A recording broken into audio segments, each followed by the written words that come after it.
नमस्कार। इस वीडियो में पॉलिटिकल साइंस विषय के अंतर्गत बजट टॉपिक से प्रश्न हल करेंगे, जिसको वित्तीय प्रशासन भी कहते हैं। ये लोक प्रशासन के अंतर्गत भी आता है। तो चलिए बजट पे प्रश्न को हल कर लेते हैं। पहला प्रश्न है, बजट तैयार करने का उत्तरदायित्व किसका है? यानी बजट को तैयार करने का उत्तरदायित्व किसके पास है?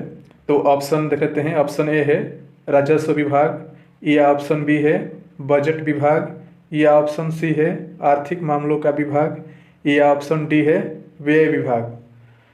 तो ऑप्शन नंबर इसमें सी सही होगा। बजट तैयार करने का उत्तरदायित्व आर्थिक मामलों का जो विभाग होता है उसके पास होता है। और ये वित्तीय वर्ष 1 अप्रैल से 31 मार्च तक, यानी 1 अप्रैल से 31 मार्च तक भारत का वित्तीय वर्ष होता है। आगे अगला प्रश्न देखते हैं। और फरवरी में बजट पेश किया जाता है, इसको भी ध्यान रखिएगा। बजट अधिनियम के निम्नलिखित चरणों को सही क्रम लगाएं। कह रहा है कि जो बजट बनता है, यानी जो बजट अधिनियम है, उसको सही क्रम में लगाने के लिए प्रश्न कर रहा है। तो देख लेते हैं कि ऑप्शन जो है आम बहस होता है पहले कि बाद में होता है। दूसरा है विनियोग विधेयक, तीसरा है वित्त विधेयक, चौथा है अनुदान मांगों पर मतदान, या पांचवा है विधायिका में प्रस्तुतिकरण।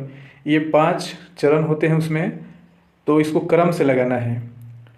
तो इसमें आप ऑप्शन नंबर इसका बी सही होगा। ये बी जो है ये क्रम से है, यानी पहले 5वां कथन होगा, यानी पहले विधायिका में प्रस्तुतिकरण होता है। यानी बजट को लेकर विधायिका में, यानी जो केंद्र के संसद होते हैं और राज्य में जो विधानमंडल होते हैं, उसमें पहले विधायिका को प्रस्तुतिकरण किया जाता है। उसके बाद पहला यानी आम बहस होता है। प्रस्तुतिकरण के बाद आम बहस होता है।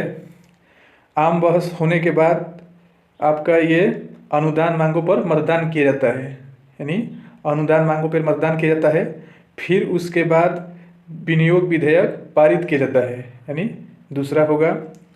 और उसके बाद लास्ट में आपका जो होगा वो वित्त विधेयक वो बन जाता है। तो इसलिए 5, 1, 4, 2, 3, यानी 5, 1, 4, 2, 3 जो है ये क्रम से होगा।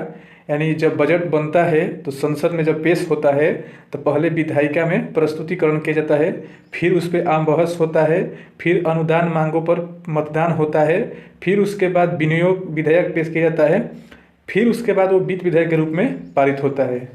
तो इस तरह से ये इम्पोर्टेंट है, इसका क्रम याद रखिएगा कि पहले कौन आता है और उसके बाद में कौन आता है। तो इसका ऑप्शन नंबर 20 सही होगा। अगला प्रश्न देख लेते हैं। भारत में निष्पादन बजट का प्रारंभ किसकी सिफारिश पर किया गया था? एक निष्पादन बजट होता है, तो इसका भारत में किसके सिफारिश पर किया गया था प्रारंभ?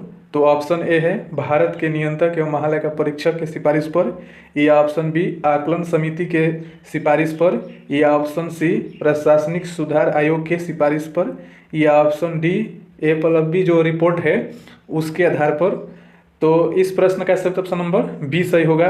प्रशासनिक सुधार आयोग, इसके ही सिफारिश पर ये निष्पादन बजट प्रारंभ किया गया था भारत में। अगला प्रश्न देखते हैं। आगे देखेंगे कि निष्पादन बजट किसे कहा जाता है। अगला प्रश्न है, लेखानुदान कब पारित किया जाता है? यानी संसद में या राज्य विधानमंडल में जो लेखानुदान पारित होता है वो कब होता है? तो ऑप्शन ए है मांगों पर मतदान के बाद, या ऑप्शन बी आम बहस से पहले, या ऑप्शन सी आम बहस के बाद, या ऑप्शन डी इनमें से कोई नहीं। तो लेखानुदान पारित होता है आम बहस के बाद। तो ऑप्शन नंबर सी सही होगा। यह भी इम्पोर्टेंट प्रश्न, इसको भी ध्यान रखिएगा। और ये पॉलिटिकल साइंस के अंतर्गत और ये लोक प्रशासन के अंतर्गत दोनों जगह ये टॉपिक दिया गया है। शून्य आधारित बजट प्रणाली का जनक कौन था? शून्य आधारित जो बजट होता है, इस व्यवस्था का जनक कौन है? तो ऑप्शन ए है जिमी कार्टर, या ऑप्शन बी है पीटर ए फाइर, और ऑप्शन सी है गाई पीटर्स, और ऑप्शन डी है इनमें से कोई नहीं। तो इस शून्य आधारित बजट प्रणाली के जनक कहे जाते हैं ऑप्शन नंबर बी पीटर ए फायर जो हैं, इनको ही शून्य आधारित बजट प्रणाली का जनक या पिता कहा जाता है। अगला प्रश्न देख लेते हैं, निम्न में से कौन सा बजट निर्माण का सिद्धांत नहीं है। प्रश्न कह रहा है कि इनमें से कौन सा सिद्धांत बजट निर्माण का नहीं है। तो ऑप्शन ए है बजट संतुलित होना चाहिए, ऑप्शन बी है बजट शुद्ध होना चाहिए सकल नहीं, ऑप्शन सी है आकलन सटीक होना चाहिए, ऑप्शन डी है कालातीत का नियम होना चाहिए। तो बजट तो संतुलित होना चाहिए ये तो है, लेकिन कह रहा है कि सिद्धांत नहीं है बताना है, यानी कौन सा इसमें नहीं है। बजट शुद्ध होना चाहिए या सकल, बजट शुद्ध होना चाहिए सकल नहीं, यही होगा। बजट शुद्ध होना चाहिए सकल नहीं, क्योंकि सकल नहीं होना चाहिए गलत है, तो इसलिए इस प्रश्न के अनुसार यही सही है। बाकी आकलन सटीक होना चाहिए और कालातीत का नियम भी होना चाहिए, इसलिए ऑप्शन नंबर बी सही होगा प्रश्न के अनुसार, क्योंकि नहीं है बताना है। अगला प्रश्न, और इसका ऑप्शन दूसरे पेज पे है, शून्य आधारित बजट प्रणाली के लाभ निम्न में से कौन से हैं। इससे पहले हमने शून्य आधारित बजट जो देखा था उसका ये लाभ पूछ रहा है कि लाभ कौन सा इनमें से है। तो ऑप्शन ए है यह निम्न प्राथमिकता कार्यक्रम को हटा देता है, यानी ऑप्शन कह रहा है कि ये निम्न प्राथमिकता, यानी जो प्राथमिकता नहीं होता है, नहीं के बराबर होता है, उसको इस कार्यक्रम से हटा देता है। ये ऑप्शन जो दो है ये एक कार्यक्रम की प्रभाविता में नाटकीय सुधार लाता है, यानी एक कार्यक्रम के रूप में उसकी प्रभाविता में नाटकीय यानी थोड़ी सी सुधार लाता है। यह ऑप्शन तीसरा देख लेते हैं, ये कार्यक्रमों तथा उपलब्धियों को वित्तीय और भौतिक अर्थों में सामने लाता है। ये कार्यक्रमों को तथा उपलब्धियों को वित्तीय और भौतिक अर्थों में सामने लाता है। ये नहीं होगा, क्योंकि ये उपलब्धियों को वित्तीय और भौतिक अर्थों में सामने नहीं लाता है। यह उच्च प्रभावकारी कार्यक्रमों के लिए अधिक वित्त हासिल कराता है। जो उच्च प्रभावकारी कार्यक्रम होते हैं उसके लिए अधिक वित्त हासिल कराता है। तो शून्य आधारित बजट के जो है यही बताना है कि क्या लाभ है। तो इसमें से 3 नहीं होगा, बाकी ये भी ऑप्शन सही है इसमें, और ये भी ऑप्शन सही है, और इसमें आपका ये गलत है और ये सही है। तो 3 किसमें नहीं है देख लीजिए, तो 3 इसमें नहीं है, ऑप्शन नंबर सी सही होगा, 1 2 4 5 होगा। अगला प्रश्न है, बजट के साथ विधायिका में निम्न में से कौन सा दस्तावेज प्रस्तुत किया जाता है। यानी बजट के साथ विधायिका में, यानी विधानसभा हो या केंद्र के संसद में जब बजट पेश किया जाता है तो उसके साथ और कौन से दस्तावेज प्रस्तुत किए जाते हैं। तो ऑप्शन ए है बजट संबंधी व्याख्यात्मक स्मृति पत्र, तो ये तो किया जाता है। अनुदान मांगों का सारांश ये भी प्रस्तुत किया जाता है कि कितना अनुदान मांगना है। विनियोग विधेयक ये भी पारित कराया जाता है। वित्त विधेयक प्रस्तुत किया ही जाता है, तो यानी उपयुक्त सभी होगा। यहाँ पे ध्यान दीजिएगा कि इसमें से एक को हटा के दे देगा कि जो आर्थिक सर्वेक्षण होता है क्या उसको भी प्रस्तुत किया जाता है, तो वो नहीं होगा, क्योंकि आर्थिक सर्वेक्षण तो जारी सरकार करती है, उस संसद में वो उसी समय बजट के साथ पेश नहीं होता है। तो ये ध्यान रखिएगा, ये 4 प्रस्तुत एक साथ किए जाते हैं बजट के ही साथ। अगला प्रश्न, संसद में कटौती प्रस्ताव स्वीकार्यता की शर्त निम्न में से कौन सी नहीं है बताना है। यानी संसद में जो कटौती प्रस्ताव को स्वीकार किया जाता है उसमें उस शर्त में एक कौन सा नहीं है।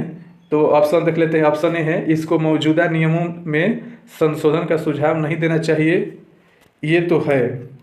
इसका संबंध उस खर्च से नहीं होना चाहिए जो भारत की संचित निधि से किया जाता है, ये भी है, क्योंकि जो कटौती प्रस्ताव होता है उसका जो संचित निधि से किया जाता है उससे नहीं होना चाहिए। यह एक से अधिक मांगों से संबंधित होना चाहिए, जबकि यही होगा, ये गलत है। तो प्रश्न के अनुसार यही होगा, ऑप्शन नंबर सी सही होगा। एक और भी ऑप्शन है दूसरे पेज पे, इसको भी देख लीजिए। इसको विशेषाधिकार के प्रश्न नहीं उठाना चाहिए, तो 20,000 के ये भी सही है, लेकिन अब प्रश्न के अनुसार इसमें ये गलत है, यानी ऑप्शन नंबर सी इसमें होगा, सी गलत है,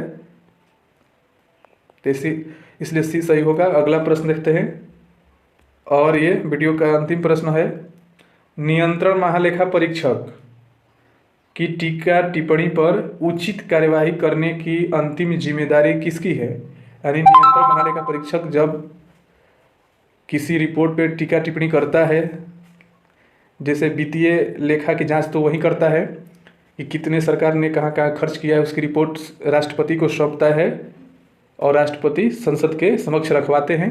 तो जब नियंत्रण महालेखा परीक्षक टीका टिप्पणी करते हैं तो उसकी उचित कार्रवाई करने की अंतिम जिम्मेदारी किसके पास है। तो ऑप्शन ए है भारत के राष्ट्रपति, ऑप्शन बी है सर्वोच्च न्यायालय, ऑप्शन सी है संसद, और ऑप्शन डी है राष्ट्रीय विकास परिषद। तो ये नियंत्रक महालेखा परीक्षक अपनी रिपोर्ट राष्ट्रपति को सौंपते हैं, लेकिन कार्रवाई करने की जो अंतिम जिम्मेदारी है वो संसद को है। Option number C. धन्यवाद।